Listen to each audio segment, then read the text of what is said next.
کوئی چیز خرید کر لائے اس کو ہم استعمال کر رہے ہیں، چاہے پیار کے ساتھ اس چیز کو استعمال کریں، چاہے استعمال وقت کے گزرنے کے ساتھ ساتھ اس کے اندر کچھ خرابی ضرور آ جائے، پھر اس کی ریپیئرنگ کے لیے اس کے اندر جو خرابی آ رہی ہے اس خرابی کو درست کرنے کے لیے ہم اس کے ماہر اور اس کے جانکار کے پاس لے کر جاتے ہیں۔ ہمارے جیبوں کے اندر ہمارے پاس جو موبائل آج کے زمانے میں ہے، ہم اسے استعمال کریں، چاہے کتنی بھی احتیاط کے ساتھ استعمال کریں، لیکن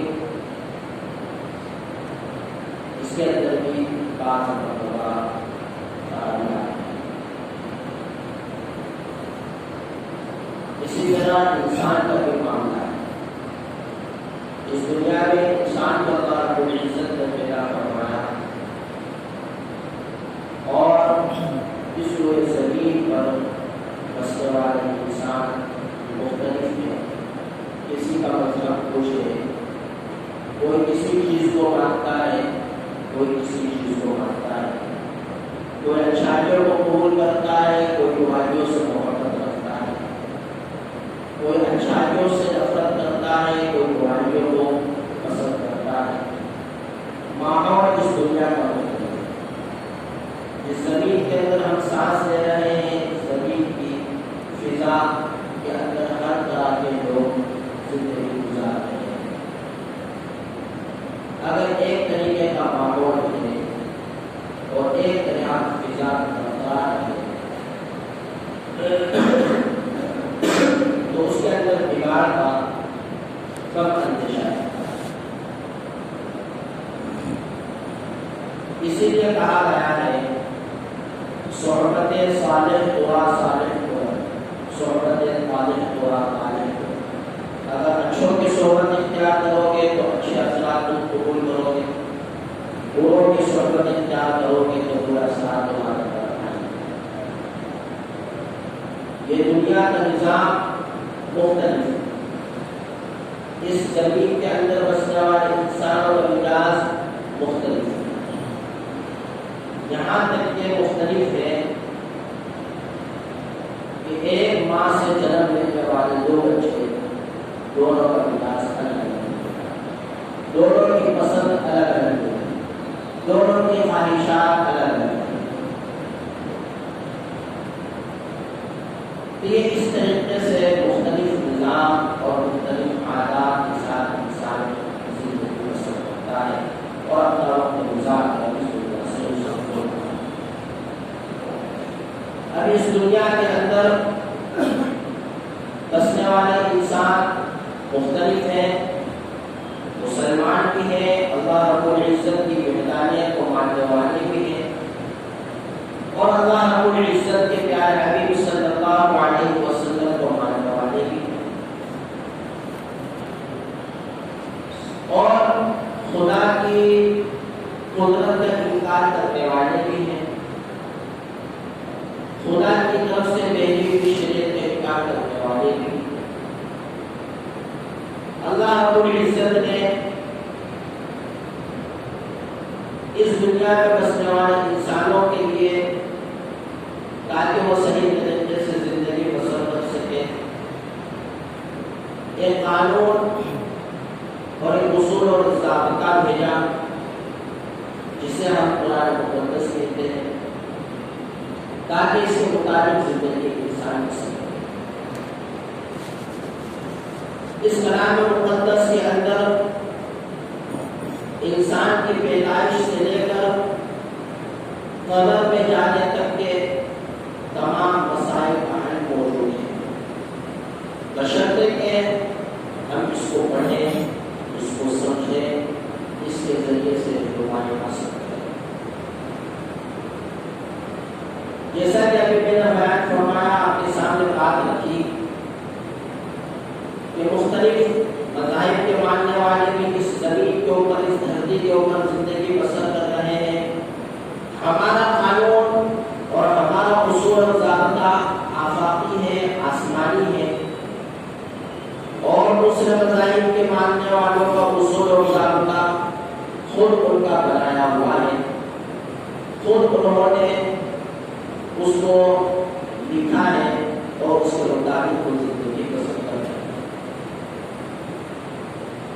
اور ان کے نزدیک اس چیز کا کوئی عقیدہ نہیں ہے، وہ اس چیز کو نہیں مانتے کہ مرنے کے بعد بھی دوبارہ ہمیں اٹھایا جائے گا، ہماری اس زندگی کے بارے میں سوال و جواب ہوگا۔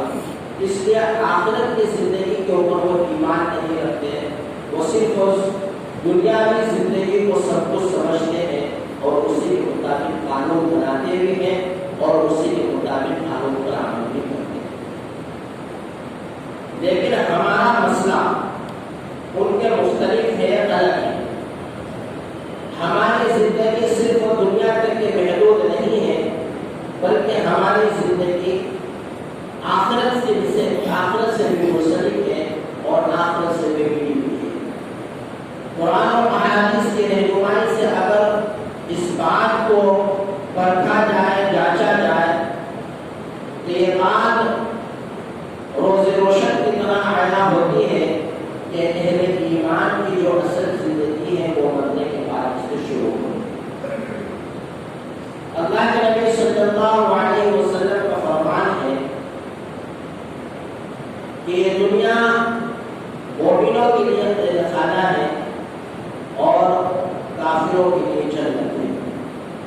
اب اسی سے آپ اندازہ لگائیے کہ ایک طرف قید خانے والا شخص اور ایک طرف وہ شخص ہے جو جنت کی نعمتیں جسے جنت کہا گیا، دونوں کا موازنہ کرا جائے کہ کیا دونوں برابر ہو سکتے ہیں؟ قیامت کی صورت میں جو بچے جیلوں کے اندر زندگیاں بسر کر رہے ہیں ان کی زندگی اٹھا کر دیکھ لیجیے، اور ہم جو آزادانہ زندگی گزار رہے ہیں ہماری زندگی اٹھا کر دیکھ لیجیے، دونوں کی زندگیوں میں زمین آسمان کا فرق نظر آئے، دونوں کی زندگی میں ہر اعتبار سے تفاوت نظر آئے، دونوں کی زندگی میں ہر اعتبار سے مخالفت نظر آئے۔ کیوں؟ اس لیے کہ ایک قید خانے کی زندگی گزار رہا ہے، ایک آزادانہ زندگی گزار رہا ہے۔ اللہ کے نبی صلی اللہ علیہ وسلم کا جو فرمان ہے کہ دنیا مومنوں کے لیے قید خانہ ہے، تو بتائیے جب ہم قید خانے کے اندر زندگی گزار رہے ہیں تو ہماری زندگی گزارنے کا کیا طریقہ ہوگا اور ہماری زندگی کس طریقے سے گزرے گی؟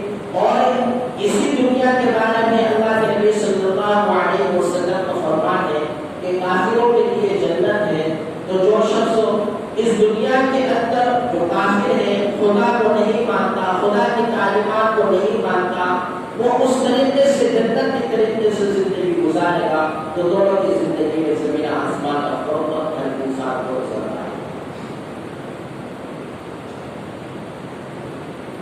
جن کے لیے جنت کہا گیا ہے یا جن کے لیے دنیا جنت ہے وہ اپنے اعتبار سے جنت کی اعتبار سے قانون بنائے. وہ جنت کے اصول اور ضابطوں کو رکھتے ہوئے زندگی کو گزارنے کے لیے طریقے نکالیں تاکہ ان کو اور مزید سہولت ہو, تاکہ ان کو اور مزید آسانیاں ملیں. وہ ایسے قانون لائیں گے اور ایسے ضوابط کیا ہے بنائیں گے. کیوں؟ اس لیے کہ یہ ان کے لیے جنت قرار دی گئی اور ہمارے لیے شروع سے کیا ہے میرے خانہ ہے.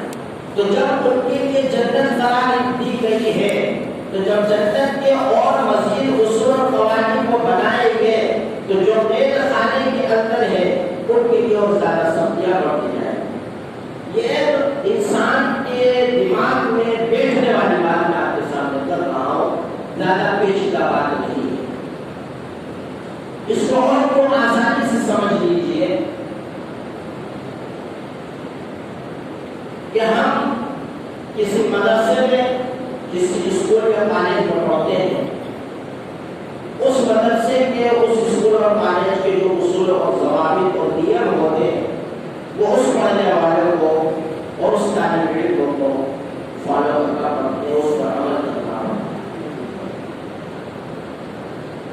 جب وہ ایک اسکول سے نکل کر جب دوسرے اسکول میں داخل ہوتا ہے تو اس کو بالکل واضح طور پر نظر آتا ہے اور وہ خود یہ کہنے پر مجبور ہوتا ہے کہ جس اسکول میں میں پہلے پڑھتا تھا اس کے اندر اتنی سختیاں نہیں تھی جتنی سختی اس اسکول میں, جتنے اصول اور قواعد اور ضابطے سخت اس کالج میں ہیں دوسری کالج میں نہیں, جتنے اصول اور ضابطے اس مدرسے کے ہیں اتنے اصول اور ضابطے دوسرے مدرسے کے نہیں. انسان کو فرق و واضح طور پر نظر آئے. کہنے کا مطلب یہ ہے کہ اس دنیا میں بسنے والے کافر اور اس دنیا میں بسنے والے اہل جنت اب اہل جنت سے آپ بہت اچھی طریقے سے واقف ہو چکے ہیں کہ اہل جنت کسے کہا گیا. جب اہل جنت بولا جائے تو کن کو مراد لینا ہے؟ وہ مراد نہیں ہوگی جن کے لیے اللہ رب العزت کے پیارے حبیب صلی اللہ علیہ وسلم نے اس دنیا کو قید خانہ کہا. قید خانے والے خود بخود الگ ہو جائیں گے. تو جن کے لیے اہل جنت قرار دیا ہے یہ دنیا, یہ گھر جن کے لیے جنت ہے, وہ جنت جیسے اصول اور ضابطے بنائے گے. تو ظاہر سی بات ہے کہ جو قید خانے والے ہیں ان کے لیے خود بخود مشکلیں بڑھتی جائیں. ایک مشکل تو یہی ہے کہ وہ قید خانے میں ہے اور مزید مشکل یہ ہے کہ ان کے لیے اور مزید ایسے سخت قانون لاگو ہو رہے ہیں کہ جو ان کی قید خانے کی جو زندگی ہے اور مزید کیا ہے پریشانی کا باعث بنتی جا رہی ہے.